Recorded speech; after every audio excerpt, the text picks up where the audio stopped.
aspect of AI. I know all three of you have been in the industry, have seen the industry grow in the last couple of years, and have seen the kind of impact that AI has brought in the last 1 year. Very specifically, like Nikhil mentioned, last year since ChatGPT has reached our homes, it's been a mind-blowing advent of generative AI and AI in general in our lives. There have been narratives that it is going to boost productivity, it is going to take away jobs, it's going to change the way the world we know. And yet, on the other hand, I'm sure we all understand that there are no free lunches. On the other side, there is something that we need to be very, very careful about.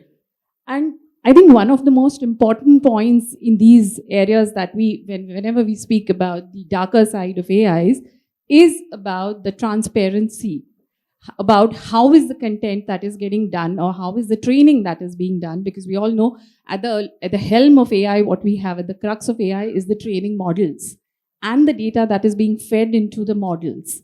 So maybe to start off with, I'd like to pose a question to all three of you about your views on how are we dealing with, what are your thoughts on the biases, what are your thoughts on the transparency that we have in AI, and of course the whole intellectual property rights and the co-creation of content that is getting done in the creative spaces.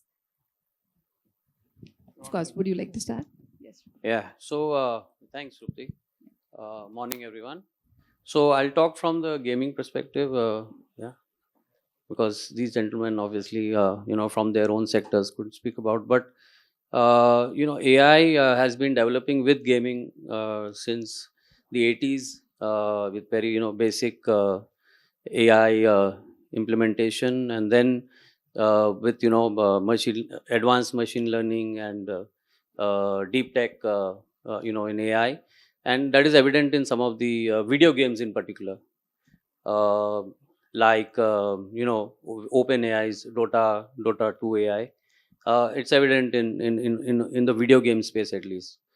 And but at the same time, with a lot of the data that is being fed into this hyper localization, what is going to happen is that every move, every click, or every ad view, or even purchase in a video game would be is captured, and all that data sets that is extremely high tech as far as video games are concerned. That would bring about the issue of data privacy. And as we know that there's the new DPDP Act of 2023, which imposes a fine of 250 crores for violation of data privacy. So I think that while at the same time these data sets that are captured, people are using, the gaming companies are using it effectively to come up with highly immersive gameplay and experiences for the users. But at the same time, the issue of data privacy will kick in. As far as the IPR is concerned, while it's really, as we know, we do not, it's really a gray area as to who would own the IP, because whether it's the user or the AI itself or the developer of the AI. So I think that is something that we can discuss as we go along. But that would be my opening comments. Yes. Yeah.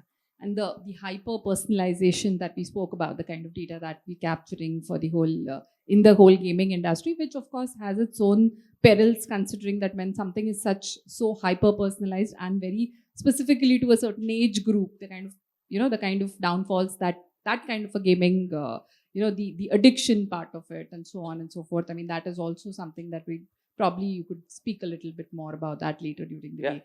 So, Robin, yeah, please. Your thoughts on the whole transparency part of it and the privacy and the... Hi, good morning, all of you. AI and transparency. I represent the industry as a whole, manufacturing services. That's what I do for my living. AI and transparency. It reminds me of an event which was about 5 years ago, or maybe 6, where suddenly there was a rumor that the President of the United States had died. And the stock markets collapsed by about, if I remember, $35 or $40 billion in about 10 minutes. only to realize that it was a fake news. What happened is someone adjusted the algorithm to ensure that there is a bad news, and perhaps the greatest bad news on earth, even when talking to you, is a US president being there or being assassinated. So what happened is a program which is, I know all of you are experts here, and each one of you are experts, that's why you're here, all of you are experts in AI and technology, that they adjusted the program in such a way that the algorithm shows that a black swan event has taken place, and in view of a black swan event, there is a cell call. That means the algorithm is saying, whatever shares you have, sell, because there's a black swan event. It happens in a microsecond, and maybe a second or two, and the dealers, they buy and sell shares based on algorithms. I hope you know, 90% of share market today, 90, is based on algorithm. You and me don't decide. It's an algorithm which decides whether you should sell or buy, because that fellow is analyzing hundreds and thousands and millions of data to understand is a good news or a bad news. They're doing over companies, industries, countries, and economy. And it turned out that it was a fake news. It was algorithmic. It was not a mistake. It's a human. Somebody did it. Nobody still now knows who did it, but someone did it. And the rest is history. It happens almost all the time. Suddenly you will find the markets going up, the markets coming down. And therefore, in our view, I'm in the industry, I'm not AI business, and I'm not a technologist like you guys. But to the industry as a whole, who is your consumer? We are the one who uses your product. We believe it's a big black box. It's not even we believe, it's a fact that if something goes wrong in a program, no one knows what went wrong. If you only knew that what goes wrong, we can go and rectify. But we are not able to do so. So in terms of transparency, even today no one knows what is that cause, what caused that cell, what is it that made that algorithm to say sell, which turned out to be in few minutes that it was a wrong decision or wrong call. So if we as an industry somehow don't focus on transparency, believe me, the society will not enable us to grow. I just saw a presentation that says by 2033, 10 years down the line, the AI market will be $7 trillion. No one knows that figure is correct. India is not even $4 trillion. We are about $3.8 trillion, double India GDP. And India is the 5th largest GDP in the world, with the 3rd largest being Japan and Germany, as you know, 4.3 and $4.4 trillion. That means it is larger than the Indian economy, the German economy, and the Japanese economy. That's not going to happen, ladies and gentlemen, just because we think it should be. Unless we, all of us together, can, and we, of course, we will discuss transparency and governance as time go by, but unless we can figure out how to undo these mischievous things, we will be in a big, big soup. I want to give one more example. I know I'm talking too much. There is just about when the last president election took place, which was the Trump election, 2017, I think, there was a cult which got created called QAnon. I don't know whether you have heard it. It's a cult created by artificial intelligence. And the cult says that everything is going to be bad. People are going to die. There are some extraneous bodies which are killing people. There are mad things happening. And the God on earth who is going to save this is Donald Trump. It was created by AI, and it was really, really so. I'm not too sure how many people have followed QAnon, and please do if you haven't. You will figure out how from nowhere, some story got created. What are these? How do we sell some product or services based on stories? What is advertisement? It's storytelling. So QAnon got created by an artificial intelligence, and no one knows how, and no transparency. And 2024, the US elections are again coming. We only dare to hope that it doesn't happen, that something like that comes out and disturbs the whole damn world, because many of us believe the stories. So, transparency, you guys need to work on. We from the industry need to work on. If you don't do that, $7 trillion, it will remain a dream. Thank you. Thank you so much, Robin, for that. Murali, your thoughts on it? I think Roland and Robin have covered it well, but maybe just to add from my perspective, I think Nikhil and Saurabh presented the thing about 58,000 AI startups being there, right? And when we all, as industrialists or business users, work with some of these guys, as what Robin said, it's all a black box, right? So we only look at giving some input. We look at some user acceptance test for looking at some output. We do it for a few use cases. We are happy with that. And then we say it's very successful, right?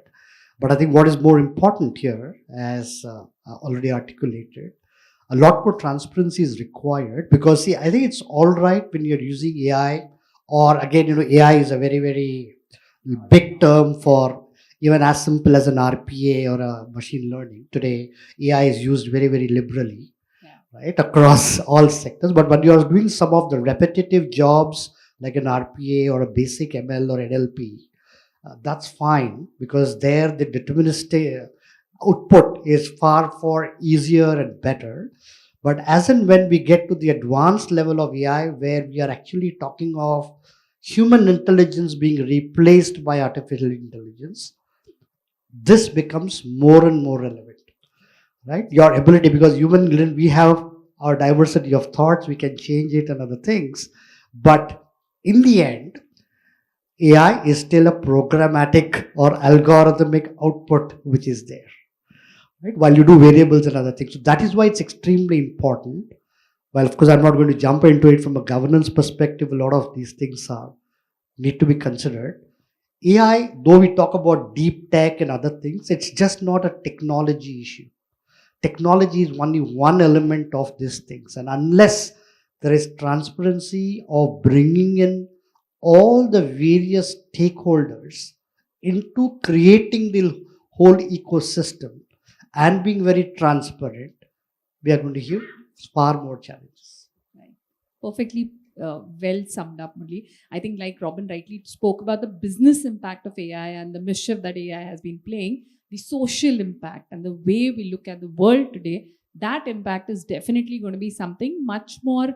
I think it's going to be much more difficult for us to pinpoint where these impacts are going to be, the most felt, and how do we redo or undo that particular, if so, a mischievous impact. Having said that, Roland, I do know you and your team are working very, very closely on some of the governance and the policy frameworks where it comes to AI. Could you, if possible, share a few things with us? Yeah, as a background, for the online gaming industry itself in India is self-regulated, and we are at the cusp of probably looking at the IT rules were adopted to include online gaming in April of 23. So, and we are waiting where that self-regulatory model, which is self-regulation through the self-regulatory bodies, but under the aegis of the Ministry of IT Electronics, was to come about sometime in September. But it has taken a backseat, and now there's another interministerial task force, so to say, that is looking at it, and we await confirmation from there. But just as a background, gaming used to be a state subject. Then we successfully moved it from there to the center, because the internet cannot be put into a geography, and successfully done. But that's where we are. So given that backdrop, and we have some success with self-regulation, because as we speak, that industry, which is a $2.5 billion industry, is self-regulated. And I come from media entertainment, which also, to a large extent, the content part used to be self-regulated till, I think now you have a similar SRB model for OTT as well as for the OTT and also for the social media platforms. Now coming to, we have created a structure called IGAP, which is Indian Governance and Policy Project. And there we are looking at the governance for AI, closely. But given that there is a lacuna, we are working on some, data-driven research papers, and we are trying to follow what we did successfully with gaming. So we look at that first when we create, and we are working with some of the leading universities, law universities, etc., looking at what is being done globally, trying to benchmark. We know what is being done in the US, for example, recently in October of 23, and prior to that China, but that tries to control AI over there. And also what the EU is doing. So we have to look at, we are trying to build the research papers first, and basis that, just like we've done for some of the other sectors, particularly gaming, we will then kind of look at what could be a approach, including self-regulation if possible. Because I see that with new age industries, has been my experience, that self-regulatory models are preferred till it reaches certain scale and economy, and then then they would like to look at it in a formal regulatory structure. But more so, as I was alluding to at the beginning, the SRB model, which is a self-regulatory body under nodal ministry, could be the way forward. But we are still very early days as far as building our own research analysis to this. But yeah, I mean, it is a work in progress right now. Thanks, Roland, for that. Robin, just continuing with what Roland has been speaking about the regulatory frameworks, you of course have been a proponent of how there is more transparency required and there is a proper governance and framework which we need. But I'd also like you to probably comment on the fact that what is going to be the impact of this on the industry when we talk about let's regulate AI, when we know, like Roland rightly said, there are no boundaries, there are no geographical boundaries, or for that matter, there are so many underlying cultural issues. Of course, while we talk about the business impact, the social impact, and so on and so forth. What do you think would be the impact of regulating AI in all of these aspects? I want to tell you a story, and many of you will hate me for this story. But we are talking about the dark side of technology. We are not talking about bright side. Bright side, of course, $7 trillion business opportunity in 10 years. That's the bright side. Blockchain is a subset of the technology, isn't it? Machine language, blockchain. Blockchain has created something called cryptocurrency. Blockchain has failed as a business concept. It had a lot of hope, but it has failed to make it happen. But crypto is an outcome of blockchain. And many of you may be dealing with crypto. Maybe you people think, oh, Bitcoin is a great place to invest. Now, I want to tell you this story because all of you are leaders, and each one of you will impact this technology ecosystem in days to come, months to come, and years to come. And hear this story. And again, I'm telling you, most of you will hate me for this. I hope you don't. This is only, I'm not a politician. I'm just trying to tell you an economics.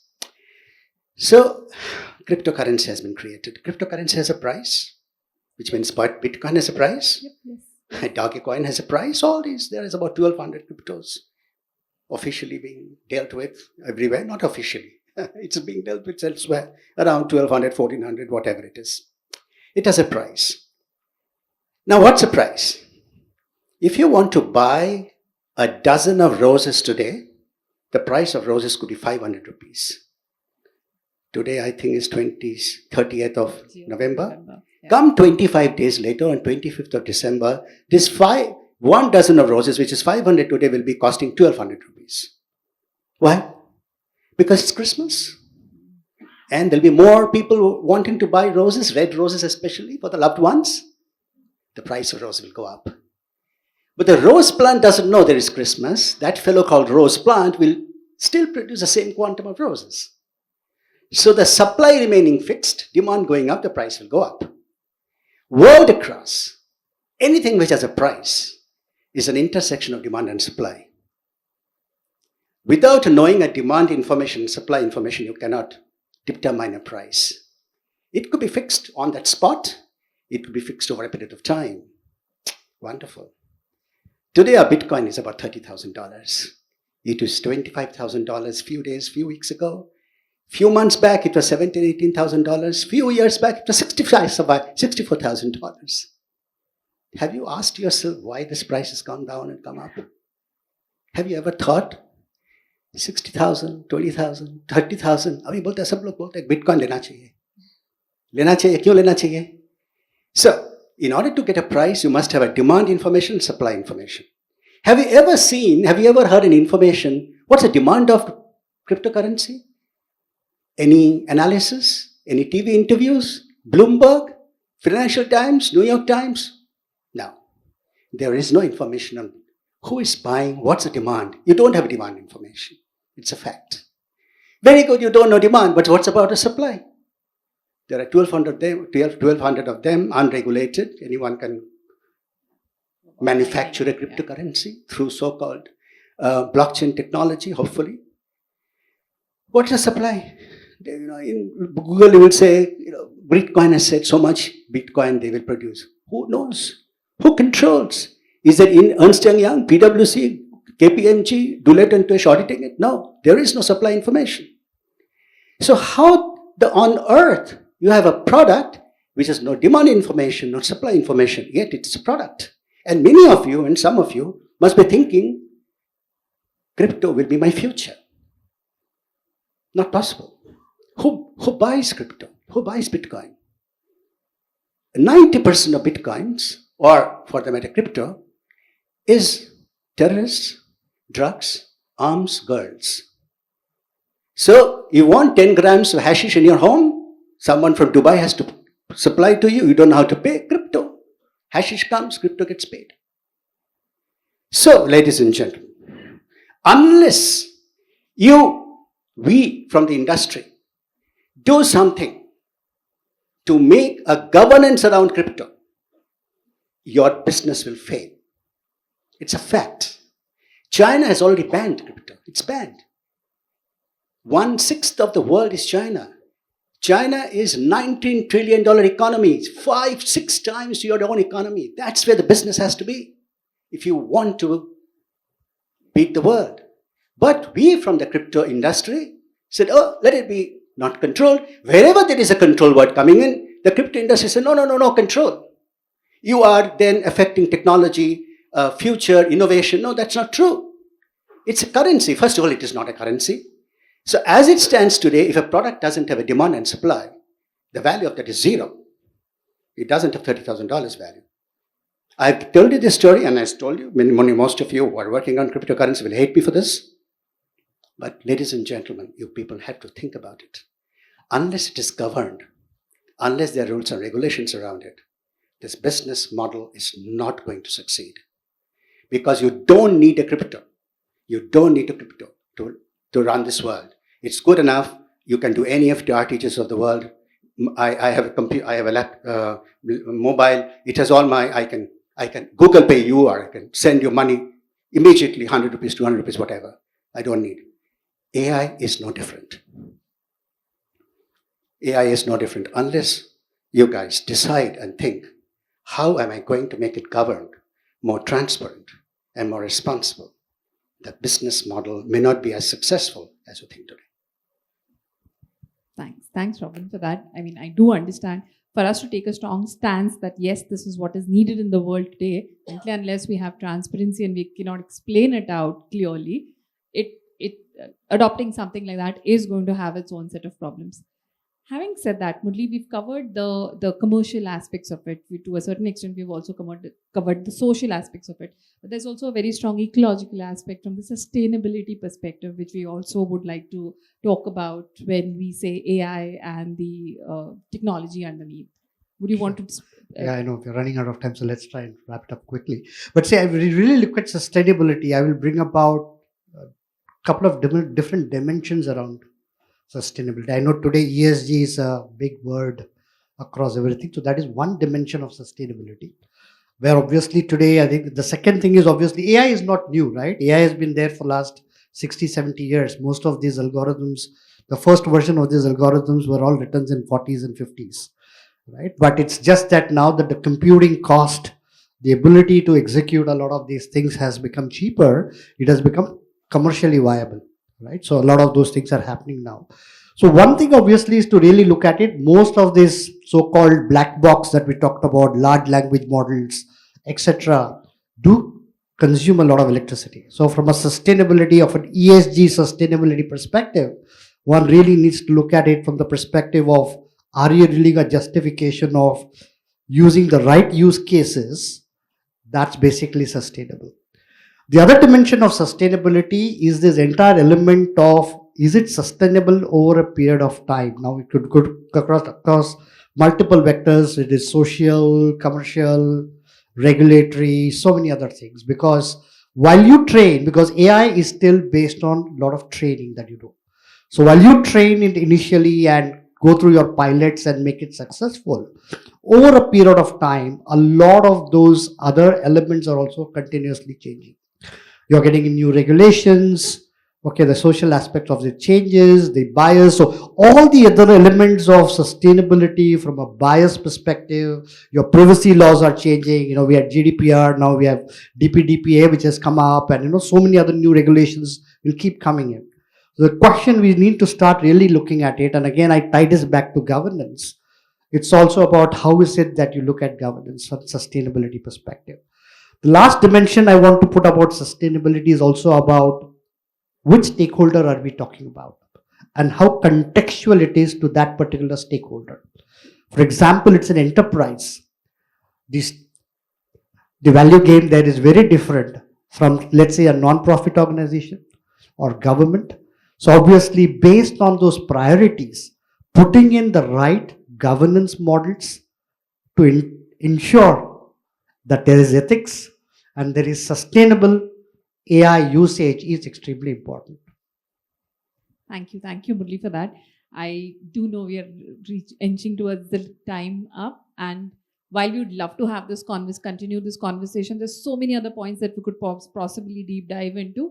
But I think for now, today we'll leave it at that. Thank you so much. It was a pleasure hearing all three of you. Over to you, Aishwarya. Thank you very much. Thanks.